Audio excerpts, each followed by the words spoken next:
Golconda jewellers తెలంగాణలో మొట్టమొదటి factory outlet మన కొత్తపేటలో ఫిబ్రవరి 14న గొప్ప శుభారంభం అంటారు. ఏ గ్రహ బలం బాలేదు అంటారు.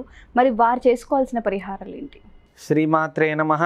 సర్వమంగళ మాంగళ్యే శివే సర్వార్థ సాధికే శరణ్యే త్ర్యంబకే దేవి నారాయణ నమోస్తు. అందరికీ నమస్కారం. మనం చూసుకుంటే ఉత్తరాభాద్ర నక్షత్రం వరుస సంఖ్య అని ఉంటుందమ్మా. ఈ వరుస సంఖ్య అనేది 26వ సంఖ్య అన్నమాట.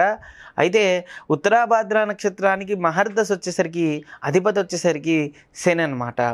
ఈ శని భగవానుడి యొక్క తత్వమే వీళ్ళ యొక్క ఆలోచనలు ఉంటూ ఉంటాయి. అంటే ఎప్పుడు కూడా మనకి నక్షత్రానికి ఎందుకండి ఈ అధిష్టాన దేవత కానీ అధిదేవత కానీ ఇవన్నీ ఎందుకుంటాయంటే వారి యొక్క ప్రవర్తన ఎలా ఉంటుంది, ఈ గ్రహం ఏదైతే ఉంటుందో ప్రభావం, ఆ గ్రహ ప్రభావం వాళ్ళ మీద ఎక్కువగా పడుతుంది.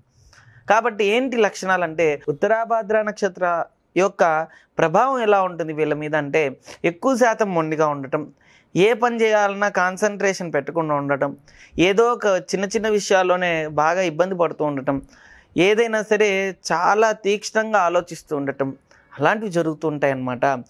అదేవిధంగా నిదానం, ఎక్కువగా శని సంచారం నిదానంగా జరుగుతుంది కాబట్టి ఏదైనా సరే మనం ఏదో ఆవేశపడిపోతాం. వీళ్ళు ఏ ఆవేశం అనేది ఉండదు. చిన్నగా ఏం కావాలి నీకు, ఏంటి నీ పరిస్థితి అంటే అన్నీ ఆలోచించి ఆచితూచి అడిగేస్తారు అనేది వీళ్ళ యొక్క స్వభావం ఉంటుందన్నమాట. అదేవిధంగా వీరి యొక్క తత్వం గుణం మనం చూసుకుంటే కనుక వీరి యొక్క గణం వచ్చేసరికి మానవ గణం. ఎప్పుడూ పక్కవాడికి సహాయం చేయాలి, వాడితో కలిసి ఉండాలి, వారి యొక్క తత్వం అలా ఉంటుంది. అదేవిధంగా వారి యొక్క రాశి మీనరాశి వస్తుంది. ఉత్తరాభాద్ర నక్షత్రానికి మీనరాశి కాబట్టి మీనరాశికి అధిపతి గురు. ఎవరి జోలు వెళ్ళాలనుకోరు, ఆధ్యాత్మికంగా ఎక్కువగా ఆలోచన ఉంటుంది. వీళ్ళ పని వీళ్ళు చేసేసుకోవాలి ఆలోచిస్తారు, కానీ పక్కవాడి మీద ఎప్పుడూ కూడా ఖచ్చితంగా ఎవరిని అనాలి అనేసేయాలనేది ఉండదు. అయితే వీరి యొక్క గుణం చూసుకుంటే తమో గుణం. గణం ఇందాక మనం చెప్పింది ఇది గుణం. గణం మానవ గణం అయినా సరే గుణం తమో గుణం. అంటే ఎంతో కోపంగా ఉండటం, ఉద్రేకం ఎంతున్నా లోపల ఉంచుకోవడం, బయటకు అందం ముందు కనపడదు. సహజంగా వీరి కోపం ఉందా అని కొంతమంది అనుకుంటుంటాం. అలాంటి వాళ్ళకు కూడా కోపం లోపల ఎక్కువ ఉంటుంది. తమో గుణానికి సంబంధించిన వ్యక్తి అని కూడా అర్థమవుతుంది. అయితే వీరి యొక్క దేవత, అదేవిధంగా వీరికి చూసుకుంటే కనుక మనం చూసుకుంటే స్థితి వీళ్ళకి ఎప్పుడు కూడా సృష్టి ఏంటిదయ్యా అంటే వీళ్ళ యొక్క సృష్టి స్థితి అని ఉంటుంది. అంటే సృష్టి స్థితి అనేది వీళ్ళకి స్థితే. అంటే ఎప్పుడు ఏదైనా సరే స్థితి అలా కలిగే ఉంటుందన్నమాట. ఒక మాట మీద ఉన్నారు అంటే ఇంకా దాని మీద కమిట్ అయిపోయి ఉంటారు, దాని స్థితి అంటారు. కాబట్టి అలా కలిగి ఉంటుంది. అదేవిధంగా వీళ్ళ యొక్క ఆలోచన, వీళ్ళ మహర్దశలు అంతర్దశలు అన్నీ పరిశీలిస్తే ఏ గ్రహం నీచంగా ఉందో దాన్ని బట్టి దాని ప్రభావం ఎక్కువ ఉంటుందన్నమాట. అదేవిధంగా స్థిర స్వభావం కలిగి ఉంటుంది. ఏదైనా సరే అలా పడి ఉండరు, అంతే. ఏది చేయాలన్నా అన్నిట్లో కూడా వాళ్ళ యొక్క స్వభావం అలా ఉంటుందన్నమాట. అదేవిధంగా మనం చూసుకుంటే ఉత్తరాభాద్ర నక్షత్రానికి రవి నీచంగా ఉంటే ఎక్కువ శాతం రవి కనుక నీచంగా ఉంటే తండ్రి నుంచి సపోర్ట్ లేకపోవడం, తండ్రితో గొడవలు అవుతూ ఉండటం, రాజకీయాల్లో భారాన్ని లేకపోవడం, ఇబ్బంది పడుతూ ఉండటం జరుగుతుంది. అసలు వాస్తవంగా ఏంటంటే రవికి శనికి పడదు కాబట్టి అంటే నక్షత్రాల్లో ఉన్న శనికి ఈ రవికి నీచంగా ఉంటే, ఏదైనా 12వ స్థానాల్లో నీచంగా ఉంటే ఎఫెక్ట్ అనేది అధికంగా ఉంటుంది. కాబట్టి రవి మంచి స్థితిలో ఉంటే కనుక తండ్రి నుంచి సపోర్ట్ బాగుండటం, ప్రేమ ఆప్యాయత ఎక్కువ ఉండటం, అన్నిట్లో కూడా యోగదాయకంగా ఉండటం, అన్నిట్లో కూడా విజయం సాధించటం జరుగుతుందన్నమాట. అదేవిధంగా రాజకీయంగా కూడా మంచి స్థితి కలగడం, మంచి ప్రావీణ్యత రావడం జరుగుతుంది.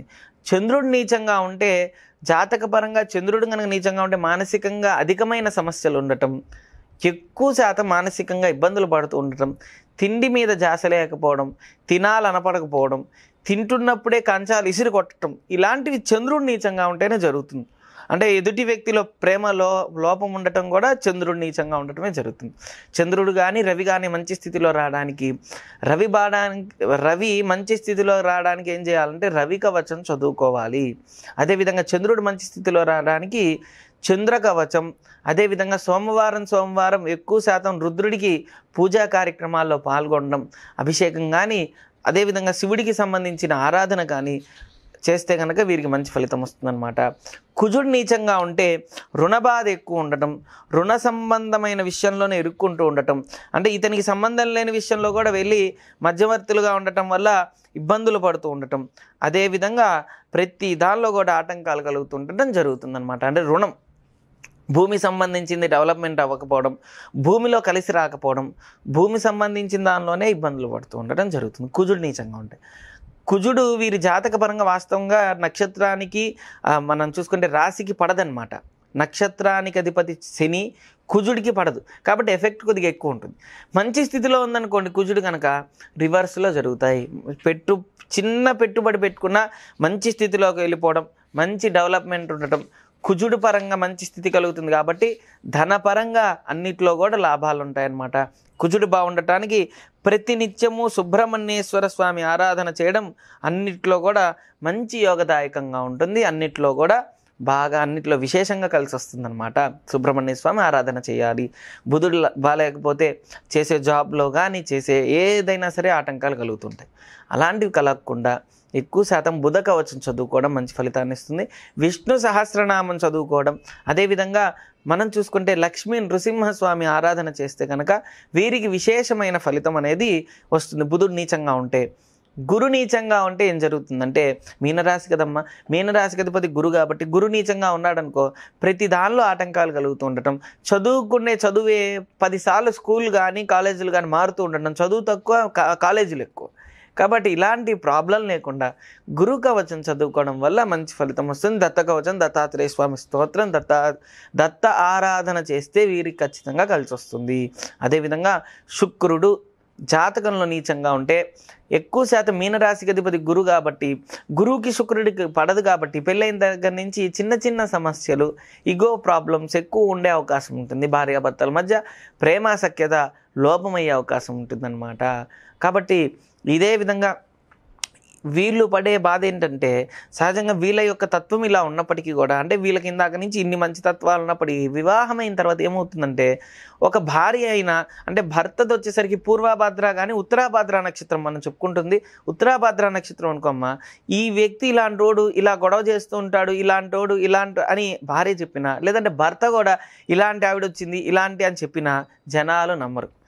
మనతో బాగున్నాడు నీతెందుకు బాగాలేదంటే నీదే తప్పు అంటారు. కానీ ఇతని యొక్క స్వభావం అలాంటి తత్వం. అంటే శుక్రుడు నీచంగా ఉంటాయి. శుక్రుడు మంచి స్థితిలో ఉంటే ఇద్దరు ప్రేమ పెరుగుతుంది, ఆప్యాయంగా అన్నింటిలో కూడా బాగుంటుంది. కాబట్టి శుక్రుడు బాగుండటానికి శుక్ర కవచం చదువుకోవాలి, శుక్రుడి సంబంధించిన ఆరాధన చేయాలి. అదేవిధంగా ఆధ్యాత్మికంగా ఎక్కువ శాతం కూడా శుక్రారాధన చేస్తే కనుక వీళ్ళకి సత్ఫలితం శీఘ్రంగా వస్తుంది. శని అదేవిధంగా రాహుకేతువులు నీచంగా ఉంటే ప్రతి దానిలో స్థిరత్వం లేకపోవడం, శని పరంగా ఏమో ప్రాణభయం ఉండటం, చేసే పనిలో శత్రువులు ఎక్కువ ఉండటం, ఇవన్నీ కలుగుతుంటాయి. కాబట్టి ఇవన్నీ నివృత్తికి ఒకటే. శని నీచంగా ఉంటే శని కవచం చదువుకోవాలి. మోకాల నొప్పులు, కాళ్ళ నొప్పులు లేదంటే ఆటంకాలు కలుగుతుంటే శని కవచం చదువుకుంటే ఖచ్చితంగా నివృత్తి అవుతుంది. అదేవిధంగా స్వామి ఇవన్నీ చదివితే ఖచ్చితంగా నివృత్తి అవుతుందంటే, ఇప్పుడు బుధుడు బాగాలేకపోతే వైద్యపరంగా మనకు సరిగా అందదు కాబట్టి ఎన్నో చోట్ల తిరుగుతుంటే డబ్బులు ఖర్చు పెడతాం. బుధ కవచం ఎక్కువ శాతం భక్తి శ్రద్ధలతో చదివితే మనకు వచ్చే మెడిసిన్ అవ్వచ్చు, మనం వెళ్ళే చోటుకు అవ్వచ్చు, మనకి అన్నీ కూడా భగవంతుడి ద్వారా మనకి మంచిగా లభిస్తుంది. అంటే అది కొనక తప్పదు, వాడక తప్పదు, కానీ ఇది చదవడం వల్ల అది మనకి మంచిగా పనిచేసే అవకాశం అయితే ఉంటుంది ఖచ్చితంగా. అంటే నమ్మితేనే ఏదైనా, నమ్మకపోతే ఏది ఉండదు. కాబట్టి నవగ్రహ కవచం, అదేవిధంగా రాహుకేతువులు బాగాలేకపోతే స్థిరంగా ఉండటానికి రాహుకేతువులు అనమాట.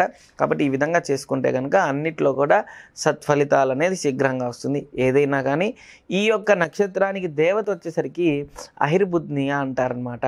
అయితే అంటే రుద్రుడు, వీళ్ళు ఎక్కువ శివారాధన చేస్తే కనుక వీళ్ళకి ఈ నక్షత్ర పరంగా ఏ రాశిలో, అంటే మీనరాశి అయినా ఏ గ్రహం నీచంగా ఉన్నా ఖచ్చితంగా వీరు రుద్రారాధన చేస్తే, శివారాధన చేస్తే అన్నిట్లో కూడా యోగదాయకంగా ఉంటుందన్నమాట. అన్నిట్లో కూడా శుభం కలుగుతుంది. థ్యాంక్ యూ దత్త గారు. Thank you. ఓం శ్రీ దత్తాయ నమః. ఓం శ్రీ దత్తాత్రేయాయ నమః.